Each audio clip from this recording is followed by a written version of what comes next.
High রে হালার ঘরের হালা, আমরা বসে থেকেই মোটরসাইকেল চালাবার পেনে আর শুয়ে থেকে মোটরসাইকেল চালাচ্ছে। যাই হোক, আমি বলতে চাচ্ছিলাম আমি 400 বছর পুরনো এক মেলার কথা। আমি এই কাঠফাটান রোদের মধ্য দিয়ে আমি আজকে আপনাদেরকে দেখাতে নিয়ে যাচ্ছি 400 বছর পুরনো মেলাতে। গুটি গুটি পায়ে সামনের দিকে এগিয়ে যেতে দেখা পড়লো আমাদের সৈকত ব্লগার ভাইয়ের সাথে। তার টমটম হেলিকপ্টারেতে চলে আসলাম আমরা গাংনগর মেলাতে। টমটম হেলিকপ্টারটি পার্কিং করে রেখে দিয়ে আমরা রওনা দিলাম আবার মেলার দিকে। গুটি গুটি পায়ে সামনের দিকে এগিয়ে যেতে দেখি চোখে পড়লো আমাদের সামনে মেলা। দেখছেন আপনারা কত মানুষ আছে এই মেলাতে। প্রত্যেকটি বছরই এই গাংনগর জায়গাতে মেলা হয়ে থাকে। এই মেলাতে বিশেষভাবে থাকে বড় বড় মাছ, মানে মিষ্টি আকারের মাছ আর কি। দেখতেই তো পাচ্ছেন কত বড় বড় মিষ্টি বানিয়ে রাখছে। আর মুখে পানি আনার জন্য রয়েছে নানা ধরনের আচার, যেমন বলতে পারেন আমের আচার, তেঁতুলের আচার, যা ধরনের মানে ফল ফলন্তি যা থাকে সব ধরনের আচারই এখানে পাওয়া যায়। বিশেষ করে মেয়েদের জন্য খুব ভালো। আর এই খেলাটি প্রত্যেকটা মেলাতেই থেকে থাকে, আমাকেও খুব ভালো লাগে খেলতে। আর এখানে সার্কাস খেলা হয়ে থাকে। আর এই সার্কাস খেলা দেখার জন্য আমাদের টিকিট কাটতে হয়। প্রথম শ্রেণীর জন্য 100, দ্বিতীয় শ্রেণীর জন্য 150 আর তৃতীয় শ্রেণীর জন্য 200। আমার জন্য এই টিকিটের মূল্যটা অনেক বেশি হয়েছে। আর আপনাদের জন্য কম হলো না বেশি হলো সেটা আমি বলতে পারলাম না, কিন্তু অন্য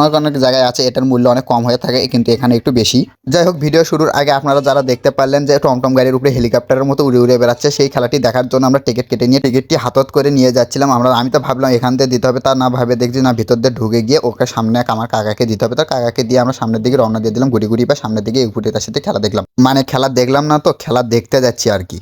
যাই হোক, উপরে আসার পরে কিছুক্ষণ ওয়েট করার পরে দেখছি খেলা শুরু হয়ে গেল। এই হেলিকপ্টারের পাইলট মামা দেখতেছি কি সুন্দর করে কখনো হাত ছেড়ে দিয়ে উড়াচ্ছে, কখনো হাত দিয়েও উড়াইতেছে, কখনো শুয়ে থেকে উড়াচ্ছে। বুঝবেরই পাচ্ছি না ও কেমনি কি করতেছে। এইদিকে ওর মাইকেল বন্ধু বলতেছে না ও একা একা তো টমটম হেলিকপ্টার উড়াতে পারবে না পায়, আমিও ওর সাথে উড়ন দিয়ে দিলাম। যাই হোক, দুই মাইকেলের খেলা দেখে আমরা চলে আসলাম মেলার মাঝখানে। মেলার মাঝখানে এসে দেখতেছি বিভিন্ন ধরনের খেলনাপাতি রয়েছে ছোট ছোটদের জন্য, আর বিশেষ করে কিছু রয়েছে খুরমো। মেলার মাঝখানে দেখছি ডিপি দিয়ে রেখে দিছে। যাই হোক, যাদের যাদের খিদে লাগবে আপনারা এখান থেকে এসে খেয়ে যাবেন। আর এদিকে দেখছেন কাকার কি বুদ্ধি, এদিকে কাকার বুদ্ধি দেখে দেখছি এদিকে এসে দেখছি যে আরেকটা কাকার বুদ্ধি, অন্যরকমই আরেকটা বুদ্ধি গাড়ির মাঝখানে দিয়ে রাখছে মেলা, মানে মেলা না তো মানে দোকানপাট আর কি। যাই হোক, আপনাদের কাছে এই দোকানটি আপনাদের কাছে কেমন লাগলো সেটা নিশ্চয়ই কমেন্ট বক্সে জানিয়ে যাবেন। ছোট হোক বা বড় হোক সবার জন্য এই মেলা। দেখছেন কি সুন্দরভাবে আমাদের ওই দাদি মাটি কি সুন্দরভাবে মেলা উদযাপন করলো নৌকা চড়ে। যাই হোক, ওখান থেকে চলে আসলাম। এখানে নাকি ঐতিহাসিক মশলা পাওয়া যায়, সেই জন্য দেখতে আসলাম ওই মশলাগুলো। মানে 400 বছর আগে থেকেই নাকি এই মেলাতে মশলা বিক্রি করা হয়, নানান ধরনের মশলা।